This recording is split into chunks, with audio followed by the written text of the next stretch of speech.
I am a 35 years old female just got engaged to my fiancé 37 male Sam.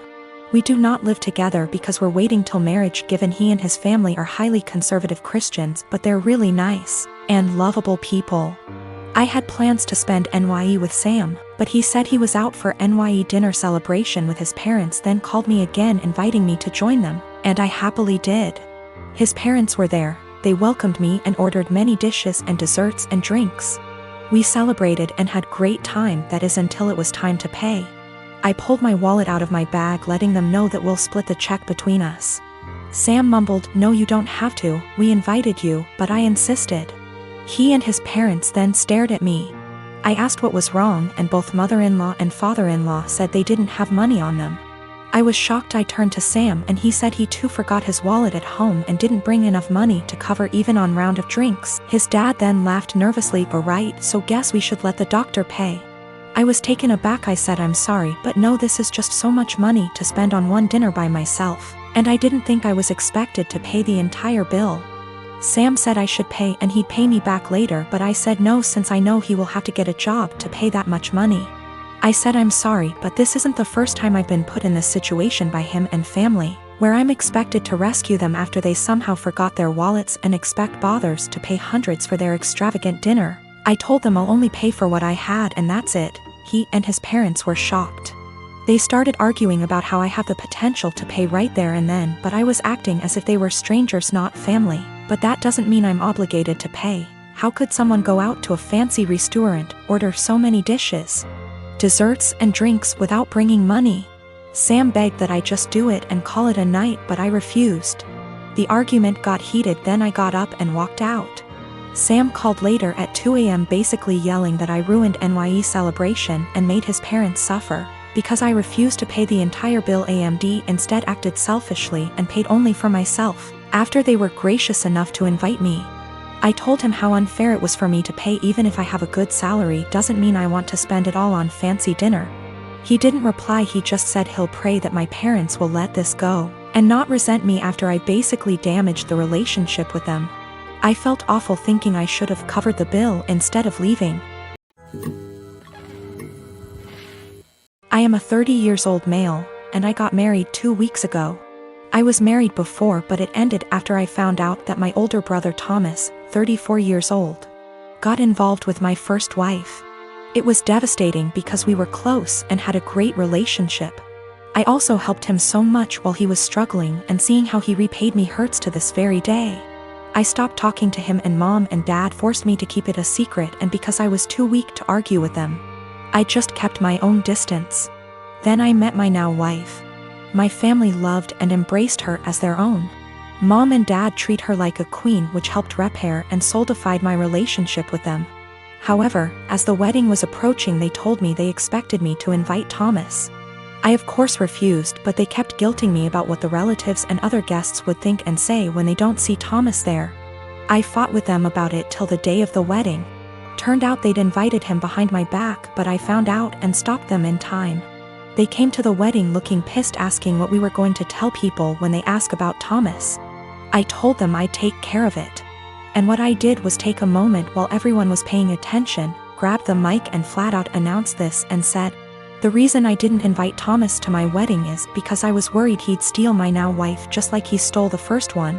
I said it playfully to not make it sound so tense, but most of the guests looked shocked and started mumbling. Then it went awkwardly quiet for a moment. Then we moved on, but I saw mom and dad walk out while looking at me grudgingly.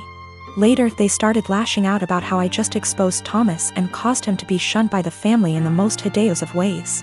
I told them that I already said I didn't want him there, yet they tried to push him on me repeatedly, saying, "What are people going to say?" So I told them the reason why he wasn't there in a playful way, but they, the guests, still got the message. Mom started yelling about how everyone will now look down on and shun Thomas. She called me pathetic and cruel for still punishing him and gradually ruining his life despite him apologizing and trying to reconcile. But in my opinion, some things are just unforgivable. We've been on horrible terms since then. My wife said at least now they're off my back about what people would say about not inviting him. My cousin turned 18 recently. She's in high school. She doesn't have a car, and during her birthday weekend, thought her parents were going to buy her one. They didn't get her one and she was pretty upset. I should note that I'm not very close with my cousin, or the rest of my extended family for that matter. I only heard about this through the grapevine from my dad. Anyway, my cousin texts me on the Friday before her birthday asking if she can take my car. I just leased a new Ford Escape, to the mall and then for an out-of-town road trip with her friends over the weekend. I tell her no. She begs and pleads with me. I tell her no again. My car is for me to drive and for me only. If she wants her own car, she can save up and buy one. She calls me and says that I ruined her birthday and that she's embarrassed because her friends think she got a car for her birthday and she doesn't have one. I don't respond to her and think nothing of it. The weekend comes and I sleep in very late on that Saturday, waking up at 1 p.m., don't judge. Even though my car is parked in my driveway and my gate is closed, I come to realize that someone egged and TP'd my car. With many, many eggs and 5 to 6 rolls of TP. And since the weather was warm outside, the raw egg baked into my car, along with the dried up toilet paper, destroying the paint. Since I have security cameras around my house, I decide to go back and watch. At around 9:30ish that morning, I see my cousin and a bunch of her stupid friends vandalizing my car. I'm surprised she didn't smash the windows and poke holes in the tires too. I press charges and my cousin is in legal trouble. Her and her parents are pissed off at me for pressing charges, her parents telling me that she's just a kid. And that she's been through a lot of emotional stress doing virtual schooling for this past year and that I should take that into consideration. And that I should be ashamed of myself for pressing legal charges against my baby cousin. That I'm almost 30 and don't I remember what I was like at that age? I do remember, and I wasn't stupid enough to egg anyone's car. And can't she work something out with me like doing chores around my house for money if I drop the charges, that she's young? That she doesn't need a felony on her record, etc., and that it was just a prank. Right after I pressed charges, my cousin was calling and texting me over and over saying that this could have been avoided had I let her take my car. I need to add that my cousin already has a felony on her record, a DUI.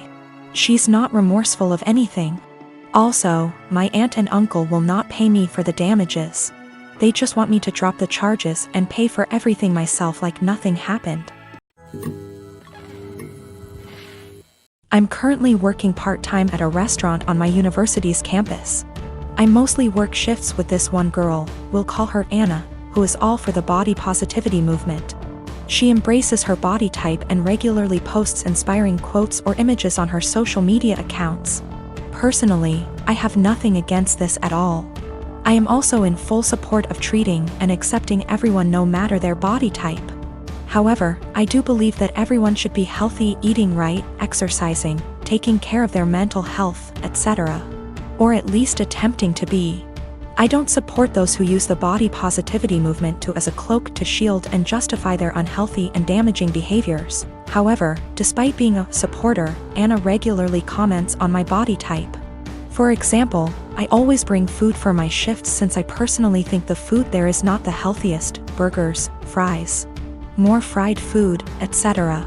Anna will often say things like, "You should eat a burger, you could use a few extra pounds, honey."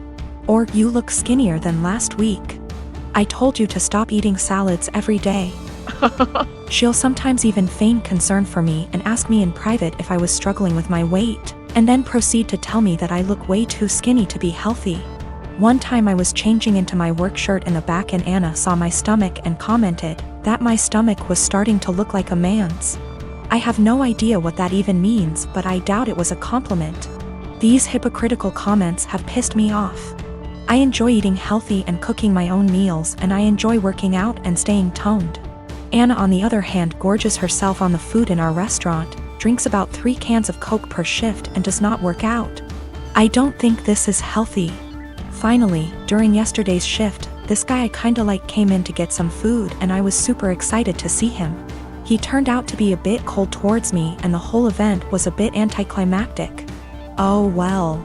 Anna witnessed the whole thing, and after he left, she said, "Maybe he's into Kavya girls." I basically blew up at her and called her out for all of her hypocrisy.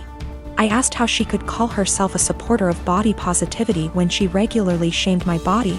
Then I told her that she was unhealthy in many ways. I called her out on her eating habits. Bitter and jealous of others who are in control of their health and bodies, and deluded for believing that she is healthy and fit. She called me insecure and told me I was being rude. It was reaching the end of our shift, so I clocked out early and left so I didn't have to argue with her more. I was mad for a bit and told one of my best friends. She said that I was right and all, but that I was insensitive in the way I brought it up and suggested that I apologize. I'm standing my ground but want to hear other opinions as well.